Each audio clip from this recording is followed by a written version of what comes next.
Id-deputat Prim Ministru u deputat mexxej tal-Partit Laburista Chris Fearn ħeġġeġ lil Ministru Konrad Mizzi u l-Chief of Staff tal-Prim Ministru Keith Schembri sabiex jistennew l-eżitu tal-inkjesti qabel jiddikjaraw li jisumhom tnaddaf minn kull akkuża li saret fil-konfront tagħhom.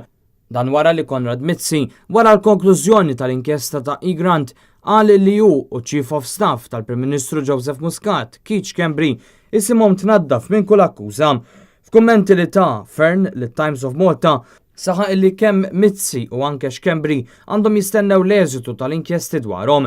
Qal li sakemm għadhom ma ħarġux il-konklużjonijiet tal-inkjesta wieħed għandu joqgħod attent xi jgħid.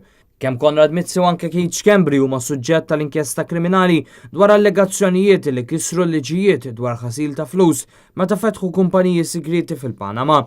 Żewġ inkjesti oħra qed jinvestigaw l-allegazzjonijiet li Keith Schembri għadda pagamenti lill-ex direttur maniġerjali ta' Allied Newspapers Adrian Hillman u wkoll li rċieva flus b'tixħim għal beħ ta' passaporti bl-għajnuna tal-konsulent finanzjarju tal-Prim Ministru Brian Tonna.